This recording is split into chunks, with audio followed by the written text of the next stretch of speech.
마태복음 20장 20절에서 27절까지 말씀을 제가 대표로 봉독하겠습니다. 그때 세베대의 아들의 어머니가 그 아들들을 데리고 예수께 와서 절하며 무엇을 구하니 예수께서 이르시되 무엇을 원하느냐 이르되 나의 이 두 아들을 주의 나라에서 하나는 주의 우편에 하나는 주의 좌편에 앉게 명하소서. 예수께서 대답하여 이르시되 너희는 너희가 구하는 것을 알지 못하는도다. 내가 마시려는 잔을 너희가 마실 수 있느냐? 그들이 말하되 할 수 있나이다. 이르시되 너희가 과연 내 잔을 마시려니와 내 좌우편에 앉는 것은 내가 주는 것이 아니라 내 아버지께서 누구를 위하여 예비하셨든지 그들이 얻을 것이니라. 열 제자가 듣고 그 두 형제에 대하여 분이 여기거늘 예수께서 제자들을 불러다가 이르시되 이방인의 집권자들이 그들을 임의로 주관하고 그 고관들이 그들에게 권세를 부리는 줄을 너희가 알거니와 너희 중에는 그렇지 않아야 하나니 너희 중에 누구든지 크고자 하는 자는 너희를 섬기는 자가 되고 너희 중에 누구든지 으뜸이 되고자 하는 자는 너희의 종이 되어야 하리라. 아멘. 이 시간에는 섬김과 사랑의 공동체라는 제목으로 함께 은혜를 나누고자 합니다. 오늘 말씀을 나누기 전에 지난 추수감사주일 주간에 있었던 달란트 나눔 행사 결과를 말씀드리겠습니다. 많은 성도님들이 잘 사용해서 참 기쁘게 생각합니다. 결과 보고서들을 제출해 주셨는데요. 가장 많은 성도님들이 실천한 것은 우크라이나 선교비로 하나님께 다시 드렸습니다. 그리고 어떤 분은 후원하고 있던 해외 아동에게 선물을, 이제 크리스마스도 다가오니까 선물을 보낸 사람도 있고 또 후원하고 있던 보육원에 선물을 보낸 그런 지체도 있습니다. 또 이제 겨울에 캄보디아 빈민가의 학습 캠프를 떠나는 그 팀에 후원금으로 드린 분도 있고 또 독거노인에게 차와 과일을 사서 선물로 드린 분도 있습니다. 또 친구 또는 직장 동료와 식사를 함께 하면서 식사를 대접하면서 복음을 전한 분도 있습니다. 또 코로나19 후유증으로 입원해서 고통 중에 있는 그 학생의 병원비로 지원한 분도 있고 또 작은 교회의 건축을 돕는 일에 사용하신 분, 또 개척교회 목사님 부부를 식사 대접하면서 격려하는 데 사용한 분들도 있습니다. 아마 한 달란트 받은 분들은 좀 사실 적었기 때문에 자신이 가지고 있는 돈을 더해서 그죠? 그것도 하나님께서 나에게 맡겨주신 거고 동일한 거죠. 그래서 더 귀한 일에 풍성하게 사용한 결과들을 보면서 참 감동이 되었고 은혜가 되었습니다. 그래서 그냥 제 생각으로는 그래서 우리가 절기 때마다 절기 헌금이 있으면 어느 교회는 그 모든 절기 헌금을 그대로 지역사회를 위해서든 선교와 구제를 위해서 사용하는데 우리는 전액은 아니더라도 이것이 전통이 되어서 또 이제 의견 중에 한 달란트 제가 이제 좀 뽑는 어떤 이벤트성 행사로 그 한 달란트, 두 달란트, 다섯 달란트 말씀에 비유해서 그 10,000원, 20,000원, 50,000원을 했는데 10,000원 뽑는 사람은 솔직히 너무 적다. 식사 대접하려고 해도 그러면 절기연금도 했는데 또 내 돈은 물론 다 하나님께서 주신 것이지만 그래서 적어도 30,000원은 되고 균등하게 해도 괜찮겠다.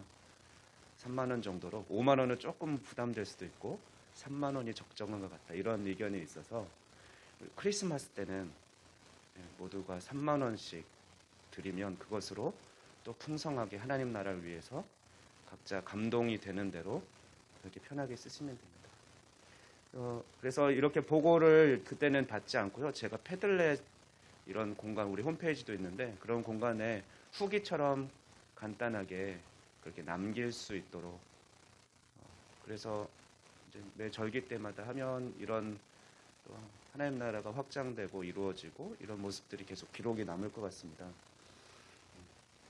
이렇게 편하게 사용하시면 되고 사실 제가 이걸 하면서 의도하는 거는 사실 우리가 가지고 있는 모든 재산, 재물, 건강, 시간들이 다 하나님께서 내게 맡겨주신 것이 하나님 것이라는 거죠.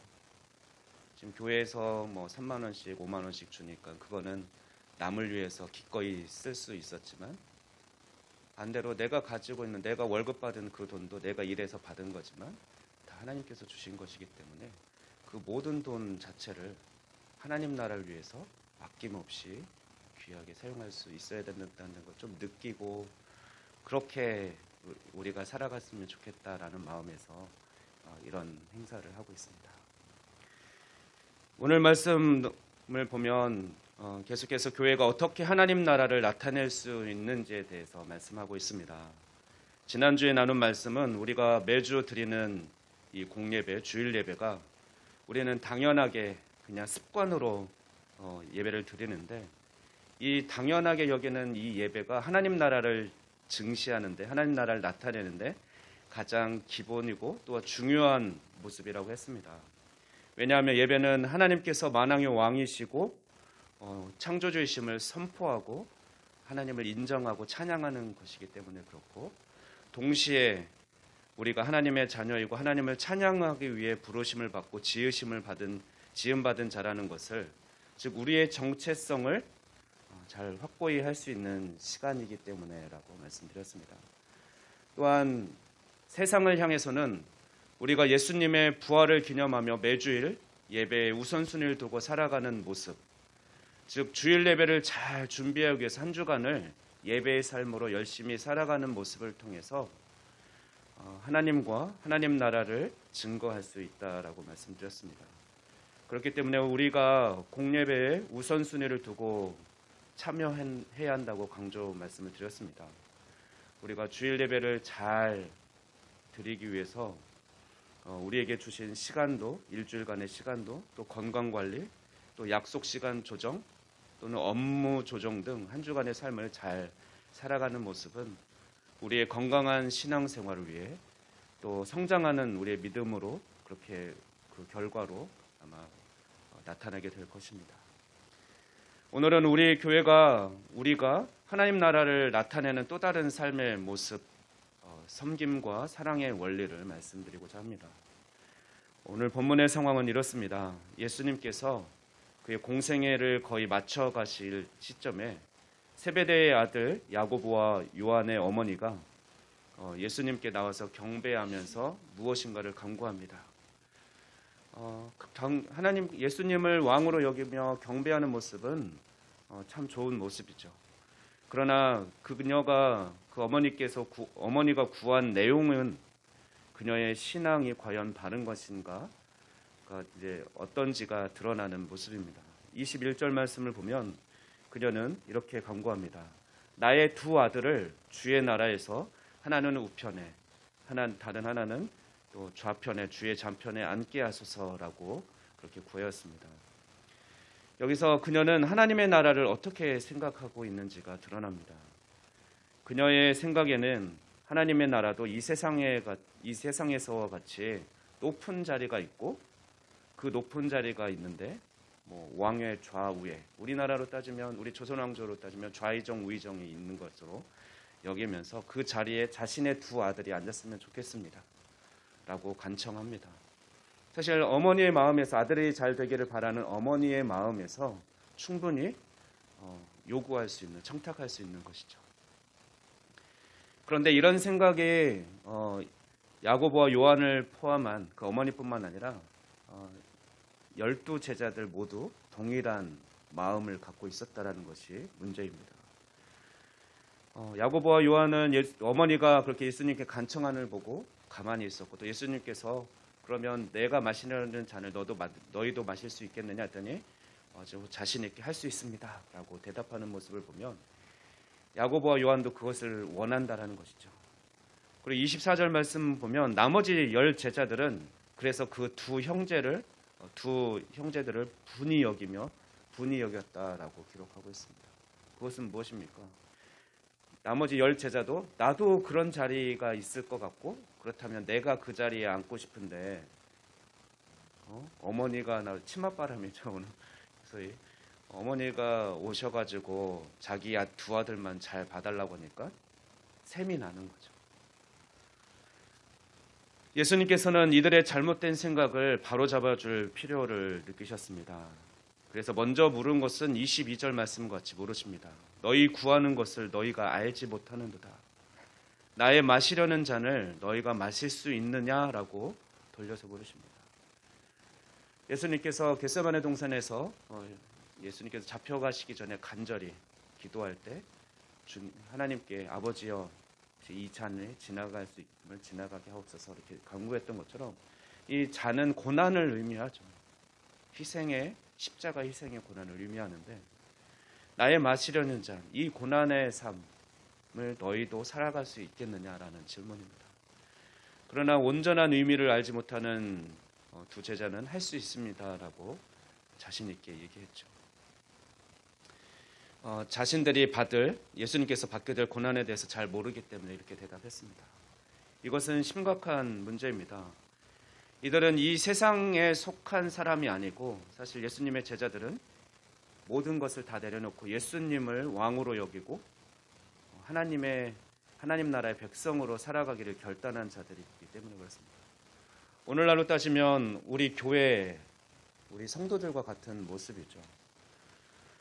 그런데 여전히 그들에게는 하나님 나라의 원리대로 살아가고자 하는 마음이 아니라 세상의 원리로 살아가고자 하는 세상의 원리가 그들의 생각을 사로잡고 지배하고 있었다는 것이 문제입니다. 어떻습니까? 이 세상에서는 남들보다 더 높은 자리, 더 위에 있어서 권세를 부리고 그리고 높은 이가 되는 것이 또 존중받는 것이라고 여기고 그렇게 살아가려고 노력합니다.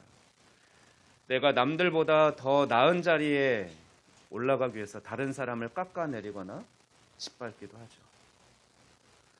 25절 말씀 보면 예수님께서도 인정을 하십니다. 이방인의 집권자들이 그들을 임의로 주관하고 그 고관들이 그들에게 권세를 부리는 줄을 너희가 알거니와 라고 말씀하셨습니다. 이 세상이 어떤 질서와 원리로 움직이고 있는 줄을 모두 잘 알고 있다는 것입니다. 그러나 우리 교회는 우리 교회도 혹시 기도할 때 이렇게 자녀들을 위해서 기도하는 분이 있을지 모르겠습니다. 제가 어렸을 때 이제 교회 다니면 어른들이 자녀를 위해서 축복하면서 기도할 때 이렇게 기도하곤 했습니다. 우리 자녀들이 학교에서 공부를 잘하게 하여 주시고 사회에 나가서도 머리가 될지언정 꼬리가 되지 않게 하옵소서. 이런 기도를 많이 들으면서 자랐거든요. 그러나 제가 바라기는 오늘 말씀을 듣고 이제 우리들은 우리 자녀들을 위해서 기도할 때 이렇게 기도하면 좋겠습니다. 우리 자녀들이 예수님을 닮아 하나님을 기쁘시게 하며 이웃을 섬기는 삶을 살아갈 수 있도록 성실함과 사랑의 능력을 더 풍성하게 더하여 주시옵소서.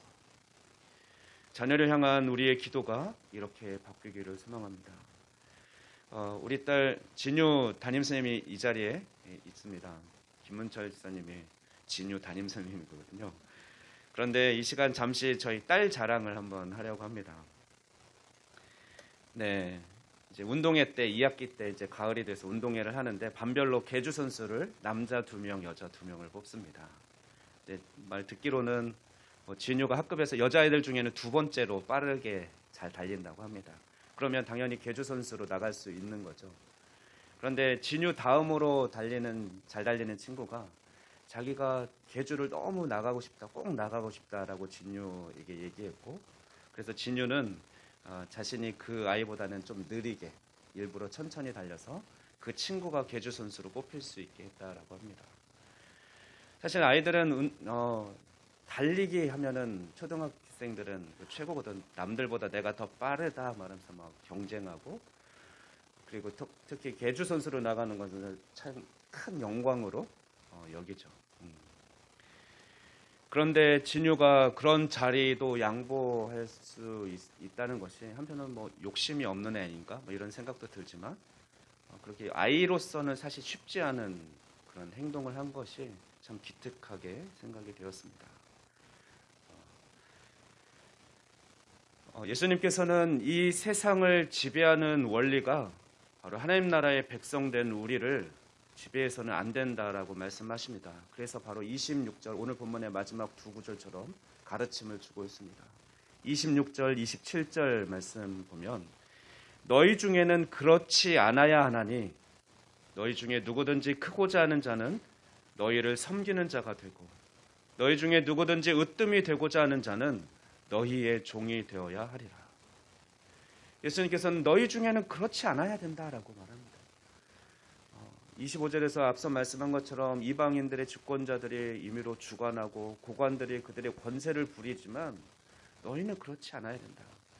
너희는 섬기는 자가 되고 너희는 종이 되어야 한다라고 가르쳐 주십니다.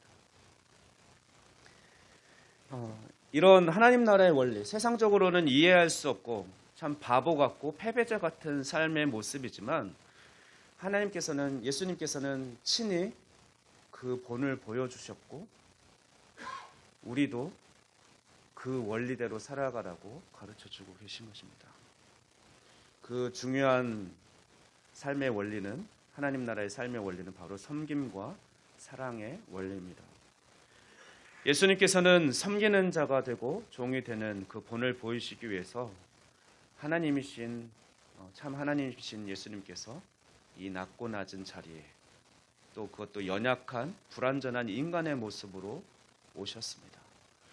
뿐만 아니라 소외되고 또 우리 죄인들 모든 이 세상을 위해서 십자가를 지기까지 조롱받고 멸시받으며 고난받으면서까지 그렇게 굴욕적인 모습으로 그 십자가 사랑을 완성하셨습니다. 그렇게 종의 모습으로, 겸손의 모습으로, 겸손의 왕으로 이 땅에 오셨죠. 그래서 이 세상의 권위는 어떤 자리가 그 권위를 준다라고 생각을 하죠. 그래서 그 자리를 얻기 위해서 수단과 방법을 가리지 않습니다. 때로는 그 수단이 돈이 되기도 하고, 또는 어떤 소위 백이라고 말하는 어떤 권위가 되기도 하죠. 그러나 진정으로 우리가 또 이 세상을 살아가다 보면 누구를 더 따르게 됩니까? 그 사람이 때로는 어떤 높은 자리에 있지는 않지만 나는 저 사람이랑 함께하면 좋아. 저 사람이 하는 거라면 나도 목숨을 걸고 함께하고 싶어. 이런 사람들이 아마 주변에 가끔씩 만나게 될 겁니다. 그 가치 있는 일에 나도 함께하고 싶어. 그것은 무엇입니까? 결국 세상에서는 겉으로 보게 되면 높은 자리, 소위 출세에 따른 높은 자리가 권위를, 모든 사람이 그 사람에게 권위를 준다고 생각하지만 그것이 아니라 그 사람이 어떤 가치를 가지고 어떤 삶을 살아가는지가 실제적으로 사람들로부터 권위를 받을 수 있는, 존중을 받을 수 있는 것이죠. 우리의 섬김과 사랑의 모습이 우리 교회 안에서 우리끼리 이런 모습들이 잘 나타나야 합니다.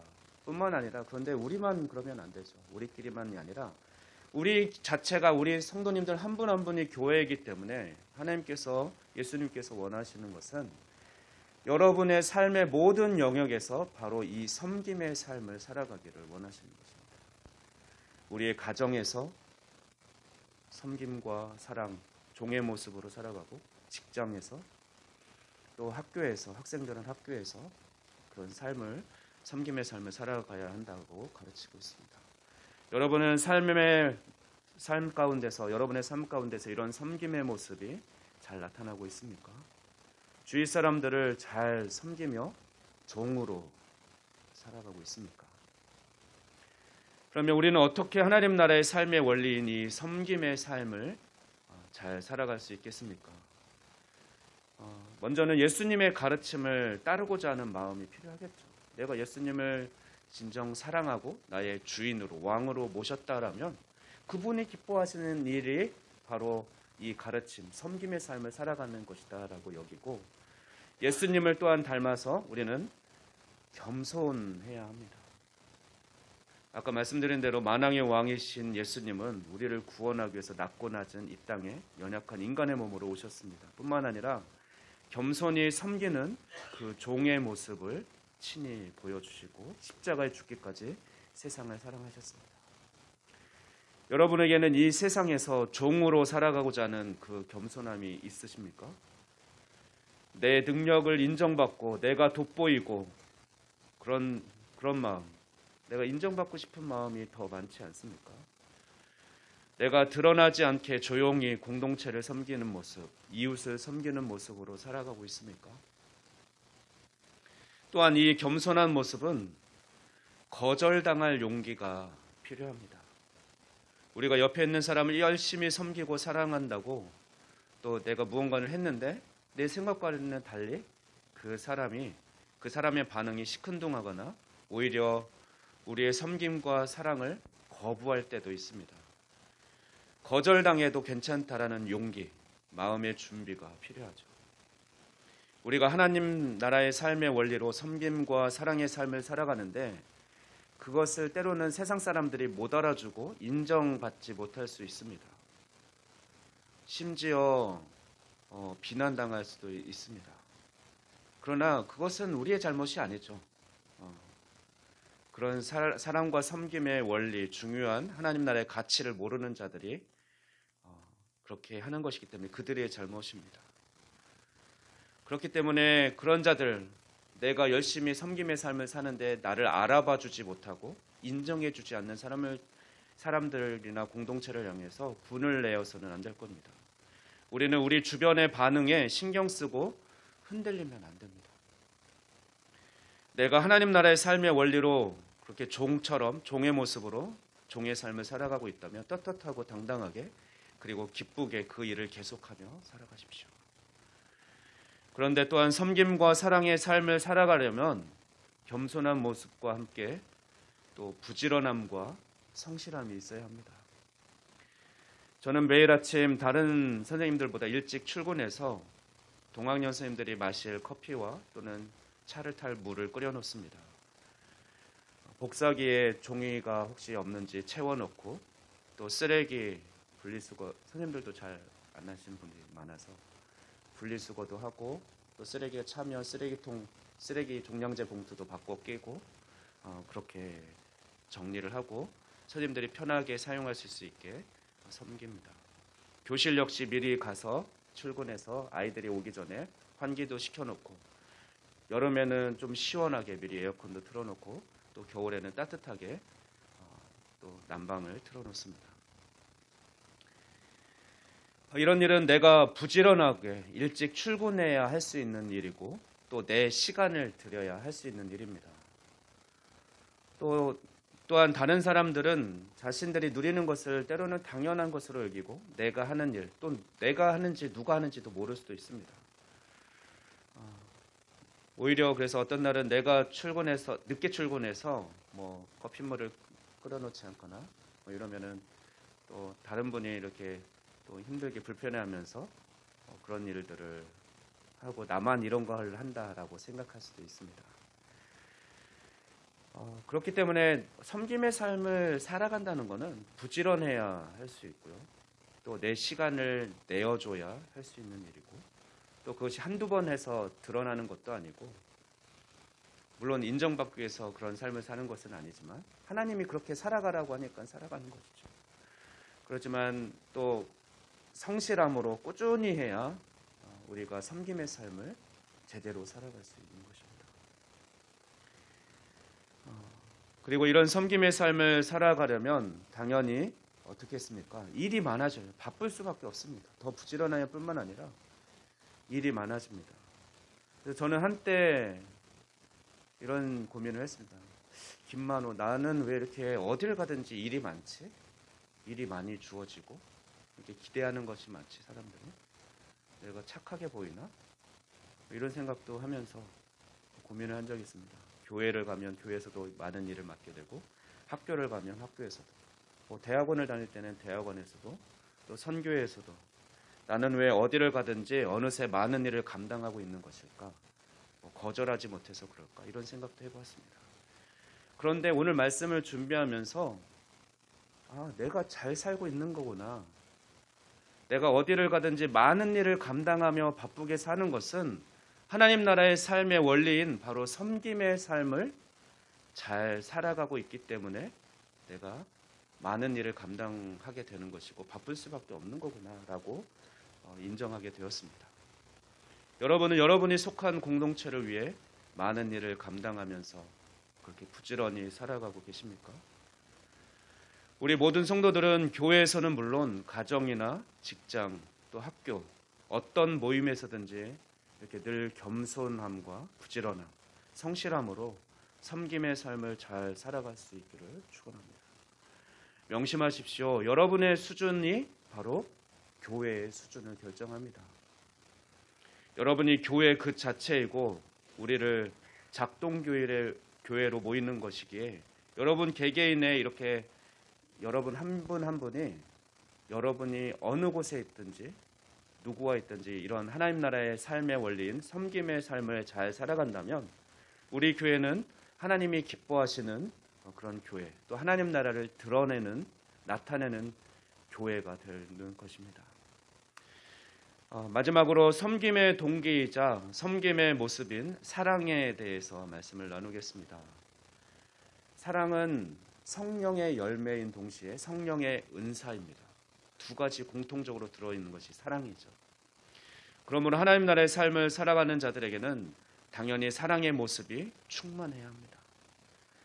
그러나 사랑이 쉽지 않기 때문에 이런 반문을 하는 분들이 있습니다. 목사님, 제가 누구를 사랑해야 하는 건 알겠어요. 예수님께서 원수까지도 사랑하라고 하셨으니까. 그런데 솔직히 그 사람을 사랑하지 않는데, 그런 마음이 생기지 않는데 사랑하는 것은 그냥 사랑하는 척하는 위선적인 행동 아닌가요? 그래서 저는 사랑하는 마음이 생길 때까지 억지로 사랑하지 않으려고 해요. 어떻습니까? 여러분 한 번쯤은 다 이런 생각 해보셨죠? 그래서 이것이 자기 합리화가 됩니다. 나는 아직 사랑의 마음이 채워지지 않았기 때문에 그때까지는 다른 사람을 사랑하지 않을 거야. 내가 열심히 다른 사람을 섬기고 사랑하지 않는 것에 대한 변명이 되겠죠. 그러나 성경 말씀은 하나님이 너희를 생명을 바쳐 사랑했으니 너희도 서로 목숨을 바쳐서 생명을 바쳐서 사랑하는 것이 마땅하다라고 가르치고 있습니다.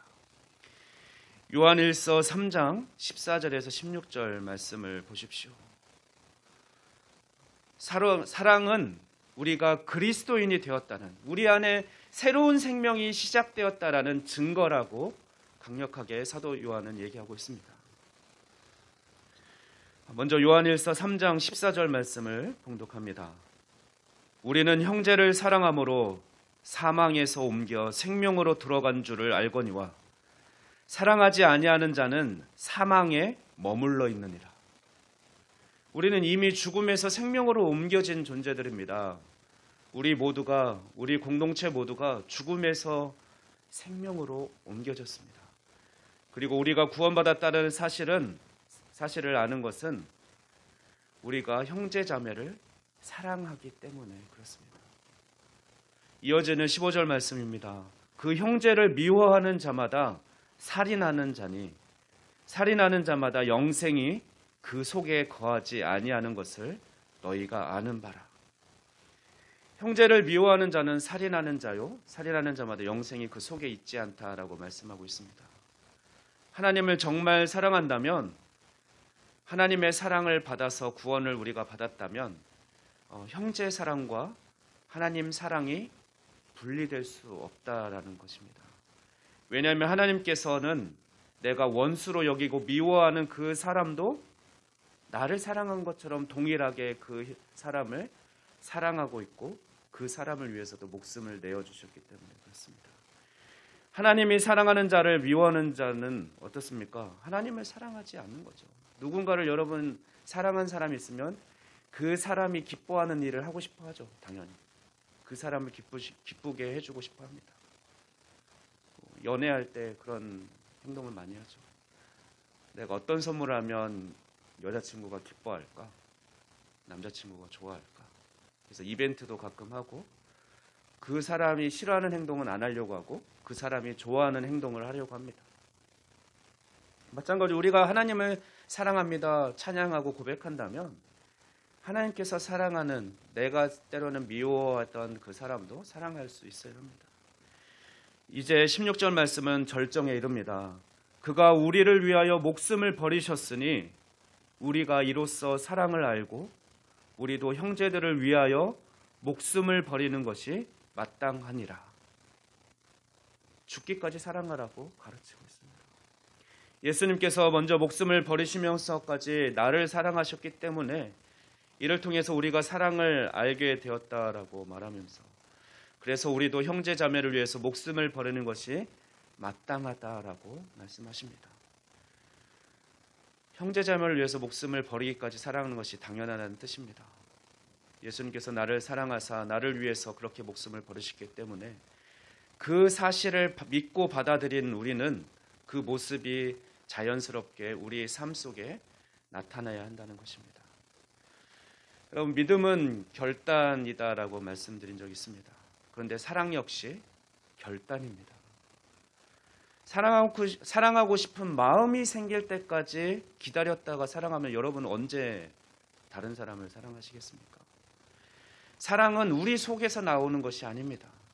우리 구원이 외부에서 구원이 이르는 것처럼, 그래서 하나님의 구원의 사랑이, 구원의 능력이 우리를 구원하신 것처럼 사랑 역시 하나님의 사랑이 우리 안에 들어왔기 때문에 우리가 다른 사람을 사랑할 수 있는 것이죠.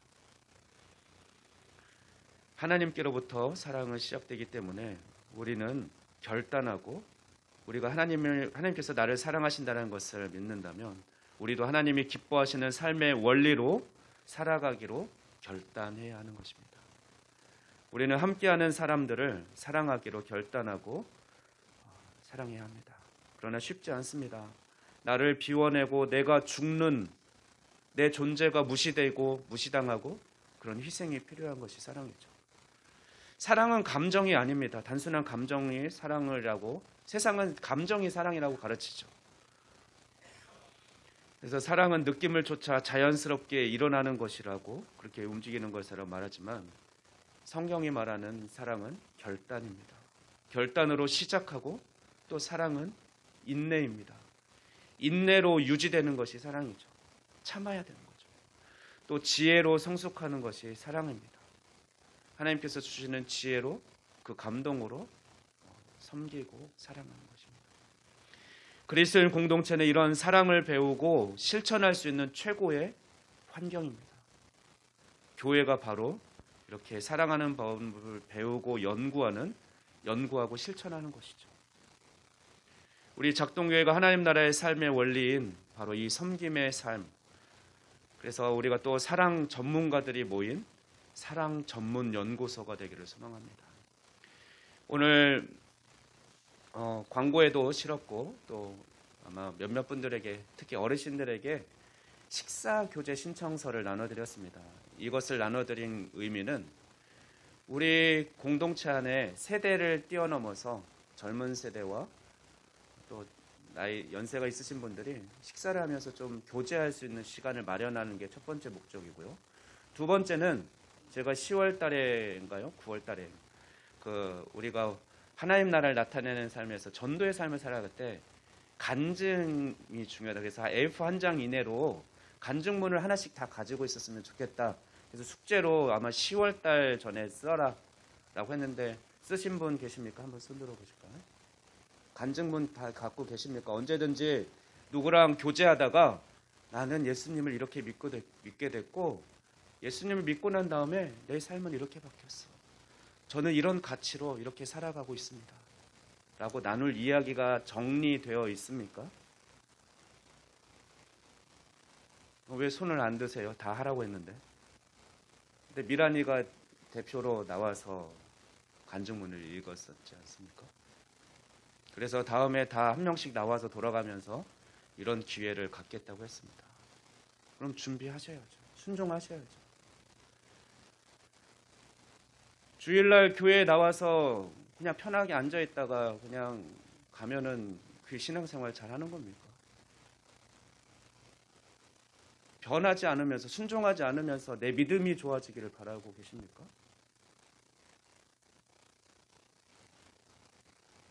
말씀 시간에 하나님께서 주신 말씀을 제가 선포하면 여러분은 하나라도 실천하셔야 되죠. 움직여야죠. 손과 발이 움직여야죠. 가만히 있으면서 믿음이 좋아지고 하나님을 기쁘시게 할 거라고 생각하면 안 되죠. 그런데 어떤 분들은 분명 간증문을 쓰고 싶어도 글 쓰는 솜씨도 없고 어떻게 정리해야 될지도 몰라서 못하는 분이 있을 겁니다. 그래서 바로 이 식사 교제를 하는 겁니다. 꼭 100% 모두가 신청해야 되는 건 아닙니다. 그런데 나는 교제도 하고 싶고 젊은 분들이랑 특별히 교제할 시간이 없지 않습니까? 그래서 좀 교제도 하면서 어떻게 살아가는지도 얘기도 듣고 싶고 또 내 얘기도 하면서 간증문을 나도 올해가 가기 전에 12월 달이 다 지나기 전에 내 간증문 한 장을 좀 들고 있고 여러 번 읽고 또는 정리된 것으로 나도 언제든지 누구를 만나든지 기회가 있는 대로 간증을 통해서 복음을 전하고 싶은 분들은 다 준비하십시오. 우리 모든 성도들이 나는 이 나이가 돼서 뭘 누구를 만나고 어떻게 복음을 전한다고가 아니라 하나님이 하시는 일을 여러분 제한하지 마십시오. 하나님은 여러분이 생각한 것보다 더 크고 위대하신 분입니다.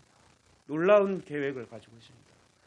저는 이번에 달란트 행사하면서 그래도 순종함으로 사실 귀찮잖아요. 약속도 정하고 식사 대접하고 복음을 전한다는 게 용기도 필요하고 귀찮지만 그렇게 실행에 옮기신 분들이 있어서 너무 기뻤습니다. 그런데 식사를 하면서 교제하려고 해도 복음을 전하려도 준비되어 있어야 되잖아요. 그 도움을 젊은 분들이 이제 대화하는 걸 그냥 녹음을 할 거예요. 녹음을 하고 들으면서 다시 A4 한 장으로 잘 정리해 드릴 겁니다. 물론 나는 스스로 그렇게 정리할 수 있지만 게을러서 아직 안 한 거예요. 간증문 할 수 있고요. 저는 교제하는 게 귀찮아요. 그럼 억지로 할 수 없죠. 신청 안 하셔도 됩니다. 하지만 신청하는 자에게는 다음 주에 식사할 수 있도록 3만 원씩을 드리도록 하겠습니다.